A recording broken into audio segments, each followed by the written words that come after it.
Well, time for part 2, I guess. A little over 6 weeks ago, from the time of writing this script, a niche trick for a niche bug was discovered.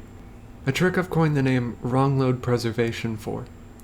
It requires some astronomically specific circumstances to work, involving how spawn points work, how default spawn points work across loads, how load data is stored and kept, and how load triggers sometimes just outright delete you.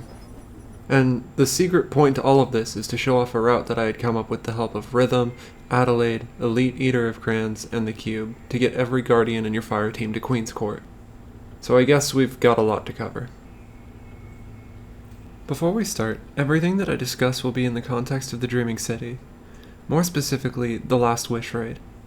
This tech is new enough, and the circumstances specific enough, that I basically only have one functional example of it working, so take everything said in this with a grain of salt. Alright, here we go. First off, I want to go over spawn points briefly. Froggy has a beautiful video on how players set spawns and can manipulate spawn points, but I'm more interested in the ones... Jesus Christ, Tito. Dude, come on. Tito, get over here. No? Okay. Where was I?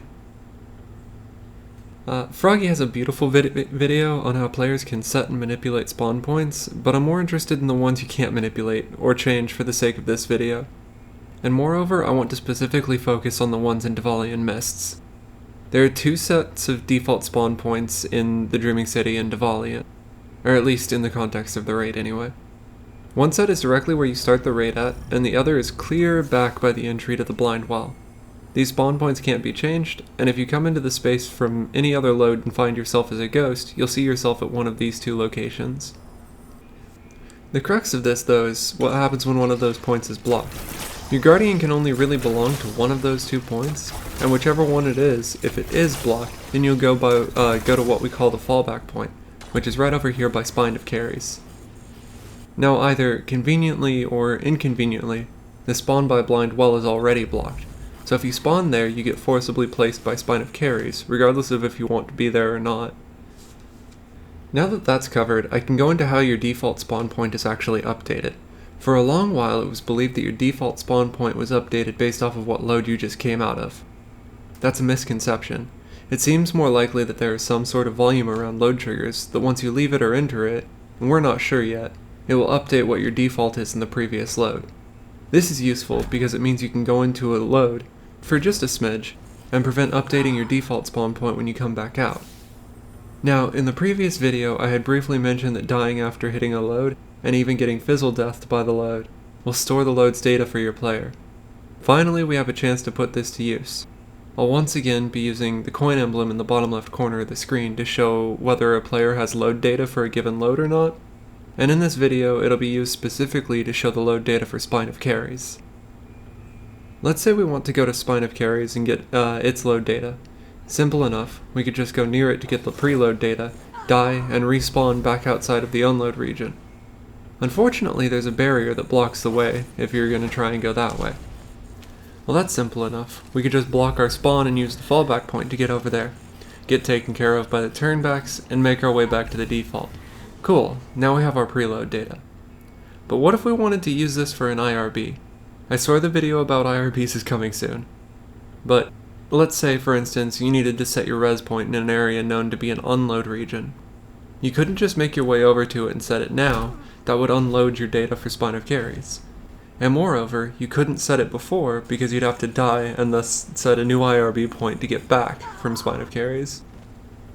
This is where wrong load preservation comes in. Because there is one way to die without moving your IRB point, and that's by getting fizzled. We know of a handful of ways to get fizzled, but the easiest by far is to hit a load trigger in a way that the game doesn't expect, which means we just need a load we can hit in a way that's incorrect to get back here. So we update the route a little, going to set our IRB point first, while also not setting any spawns, and after we set our IRB point we have our teammates block the default spawn to force us over near Spine of Carries. Next, we race the turnbacks to get into the load without dying, and turn around immediately. If we go any deeper into the load, there's a solid chance our default spawn in Dvalian Mists will update, and we'll get stuck in turnbacks forever. Now, we just need to have the load delete us. Adelaide found a quite pleasant spot down here where if you run into the wall and slowly turn left until you hit the load, it does the trick nicely. And I know it shows your ghost here, but that's actually your IRB spot. You'll actually still respawn at whatever your default point is. Now, we have our IRB point set where we want it, we've gotten back to the default spawn that we wanted, and we've preserved our wrong load data. Ergo, wrong load preservation. Video over. Wait, no, I promised a route out of this. So here we go.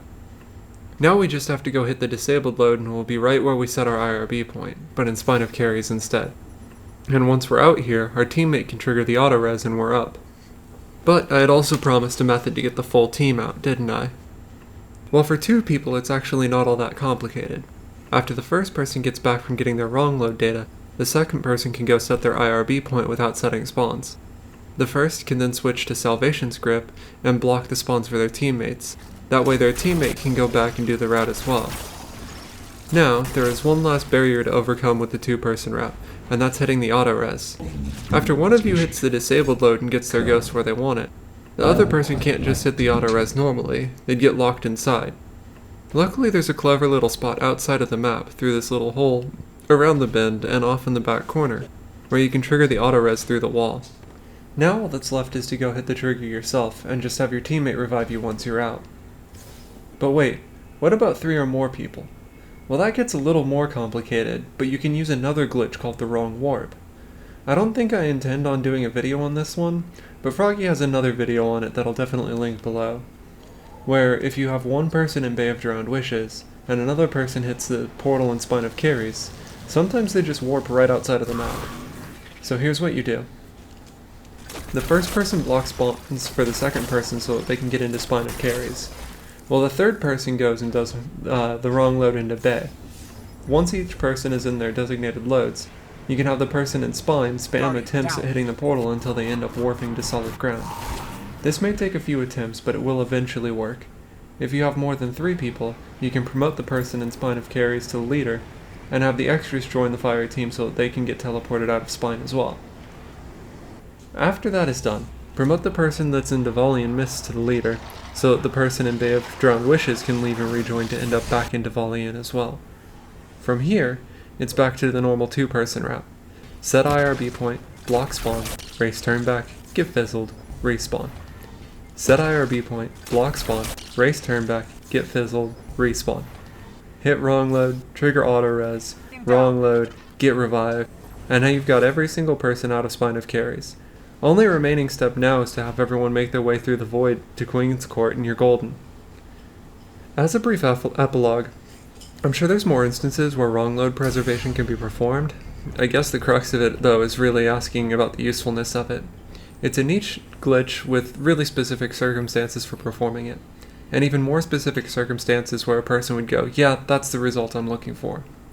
All in all, it was a fun discovery, and trying to jackknife it into a meaningful route was fun. But at the end of the day, all I'm left with is a specific quote in mind. Scientists have done things which nobody's ever done before. Yeah, but your scientists were so preoccupied with whether or not they could, they didn't stop to think if they should. Okay. Should be good, Adelaide? Yeah. There we go. Thank you for your help with this. Sorry to drag you into such a loud server. That's okay, I don't mind. I just like helping. I like doing all the silly routes with you. God, that Shatter Skate is so fucking strange. That's why I go for grapple flying or sword flying, because you can come in from the top and just completely skip the funnel.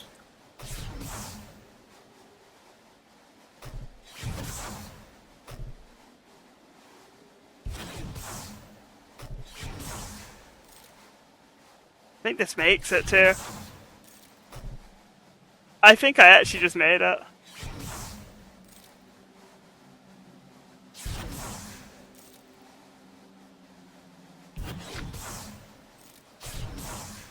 I made this. Yep. I have HUD off. Can you tell me when I'm like above you? For sure. You want me to clip that, by the way? Because that was sick as fuck.